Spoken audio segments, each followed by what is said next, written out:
বাঁচাও আমাদের, বাঁচাও, রক্ষা করো, রক্ষা করো।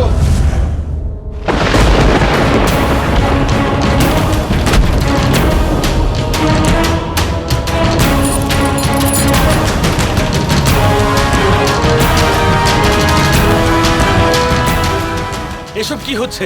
তোমাদের চোখের সামনেই অসুররা এত উৎপাত করছে আর আমাদের সেনা এখানে চুপচাপ দাঁড়িয়ে আছে। এটা শ্রী রাধা আর হংসের ব্যাপার, আমাদের কিছু করতে বারণ করা হয়েছে, নয়তো হংস দ্বারকার ভেতরে ঢুকে যুদ্ধ ঘোষণা করবে। মূর্খ, দ্বারকা শুধুমাত্র একটা নগরই নয়, একটা ঐতিহ্য বটে। এর প্রধান কর্তব্য হলো সুরক্ষা। তাহলে তোমরা করছোটা কি? আর যুদ্ধ হতে পারে এটা ভেবে তোমরা নিজেদের কর্তব্য পালন করবে না? আরে এ হলো দ্বারকার ভূমি আর এখানকার মানুষ, এদেরকে রক্ষা করা হলো তোমাদের কর্তব্য। যাও গিয়ে নিজেদের কর্তব্য পালন করো। চলো শম্ভু।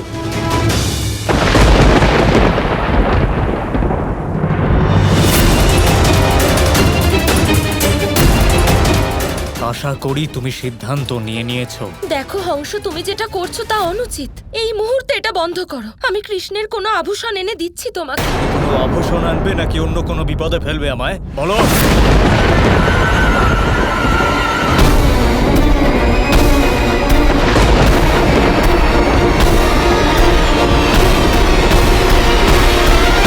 তুমি আমার সাথে ছলনা করেছো, আমার ভালোবাসার অপব্যবহার করেছো তুমি। এবার আর না, আমি আর তোমার কোনো কথায় বিশ্বাস করব না। তোমাকে আমার সাথে যেতেই হবে। দেখো হংস, তুমি অনুচিত করছো, ছাড়ো আমাকে। না, চলো। রাধা, এ কি? এ তুমি কি করছো? ছেড়ে দাও রাধাকে। ছেড়ে দেবো ওকে? কাট! রাধা, যেতে দাও আমাদের, ছেড়ে দাও রাধাকে। কোথায় নিয়ে যাচ্ছ? দাঁড়াও।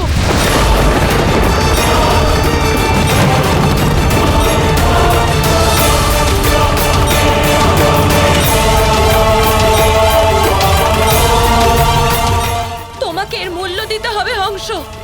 এই অনাথ সৃষ্টির মূল্য আমার অপমানের মূল্য।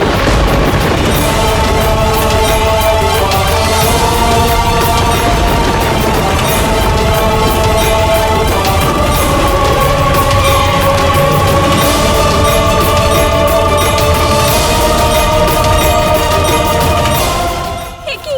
হংস রাধাকে নিয়ে কোথায় যাচ্ছে? যে রাধা আমাদের জন্য এত বড় ত্যাগ করলেন, তার সাথে এমন নিষ্ঠুর ব্যবহার, নিয়তির থেকে এটা আমরা আশা করিনি।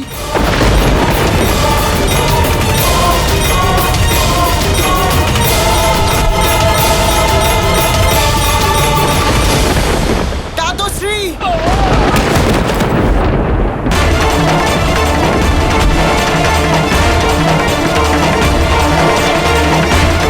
অংশ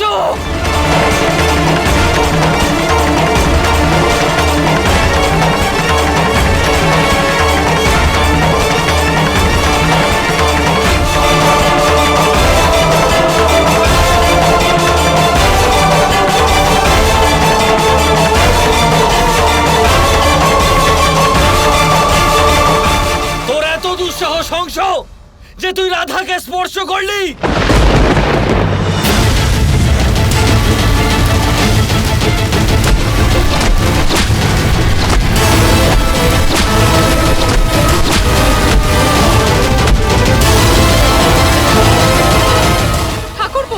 ঠাকুরপো, শ্রীকৃষ্ণ।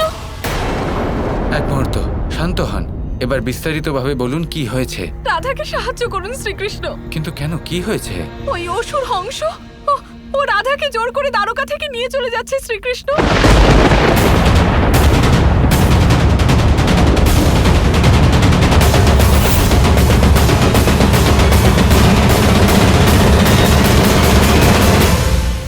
ব্যাস,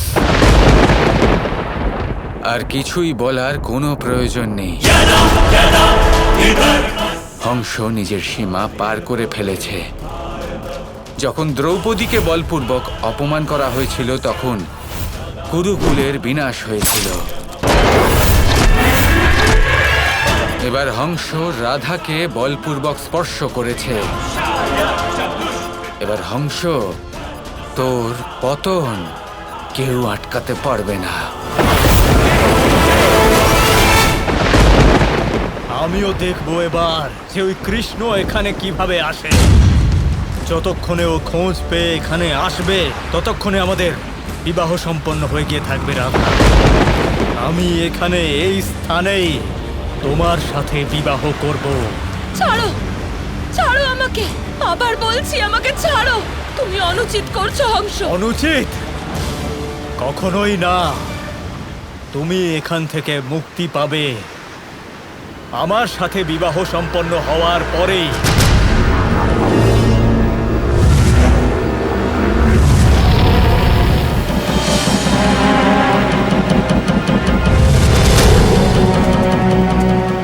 হংস,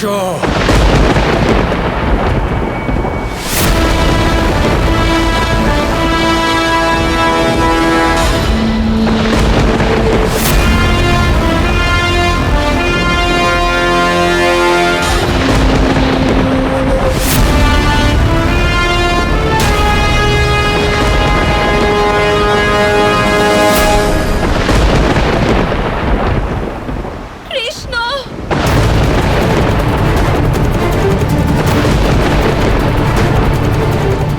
স্বাগতম, সুস্বাগতম দ্বারকাধীশ। এত বড় ভুল করো না হংস।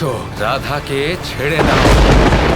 তুমি কি ছেলেবেলা থেকে এরকম দ্বারকাধীশ নাকি কোনো বিশেষ আচার্যর থেকে শিখেছো এসব? মানে বলতে চাইছি, হঠাৎ এভাবে মত পরিবর্তন করে নিলে? প্রত্যেকবার এমনটা করা ঠিক নয়। এতদিন যখন রাধা আমার সাথে বিবাহ সম্পন্ন করতে প্রস্তুত ছিল ততদিন তুমি তো কোনো আপত্তি করনি। আজ হঠাৎ দ্বারকাধীশ আবার গৌরব নিয়ে চলে এলে তুমি। এখানে বিষয়টা আমার গৌরবের নয়, এখানে বিষয়টা হলো একজন নারীর সম্মান, একজন নারীর ইচ্ছে, তার সম্মতি। প্রত্যেকটা নারীর সম্মতি অত্যন্ত গুরুত্বপূর্ণ হয় হংস। আর যদি কেউ কখনো তার সাথে সম্পর্ক গড়ার চেষ্টা করে তার সম্মতির বিরুদ্ধে, তার ইচ্ছের বিরুদ্ধে গিয়ে, তাহলে সেটা অনুচিত হংস। আর এই মুহূর্তে রাধার সাথে সেটাই হচ্ছে। এখনো পর্যন্ত রাধা যা কিছু করেছে তাতে তার সম্মতি ছিল, তা সে যে কারণেই হোক না কেন। আর তাই আমি নীরব ছিলাম। কিন্তু এবার আমার মনে হচ্ছে না যা কিছু হচ্ছে তাতে রাধার সম্মতি আছে। আমার মনে হচ্ছে যা কিছু হচ্ছে তা রাধার ইচ্ছের বিরুদ্ধে হচ্ছে। শুধুমাত্র তোমার জ্ঞানের জন্য, এই সংসারের জ্ঞানের জন্য আমি আরো একবার রাধাকে জিজ্ঞেস করছি, রাধা,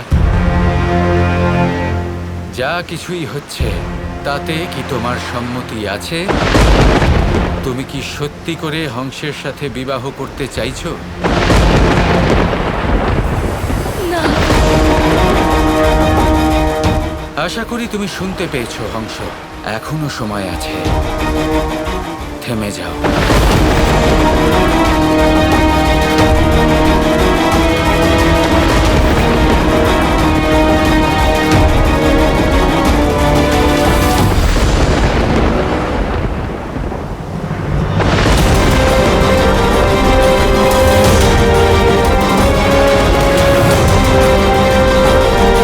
তোমার কি মনে হলো রাধা, তুমি আমার সাথে খেলবে আর আমি কাঠের পুতুলের মতো আচরণ করব? যখন বলবে দ্বারকায় আসবো, যখন বলবে চলে যাব আমি?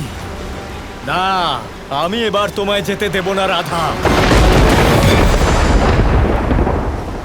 ঠিকই বলেছো তুমি কৃষ্ণ, কিন্তু অসম্পূর্ণ কথা বলেছো তুমি। ব্যক্তির ইচ্ছা অবশ্যই গুরুত্বপূর্ণ, তার সম্পূর্ণ অধিকার আছে নিজের ইচ্ছা পূরণ করার। রাধার ইচ্ছা যে ও আমাকে ছেড়ে যাবে, কিন্তু আমার ইচ্ছেটা কি? আমি তো রাধাকেই পেতে চাই। তাহলে যখন দুটো মানুষের ইচ্ছার দ্বন্দ্ব হয় তখন তার কথাই মানা হয় যার বল বেশি। আর আমার বলের ব্যাপারে নতুন করে বলার আর কোনো প্রয়োজন নেই। তুই জানিস না যে তুই কি করছিস মূর্খ? নিজের মৃত্যুকে ডেকে আনিস না। হংস, এবার তোর পতন সুনিশ্চিত।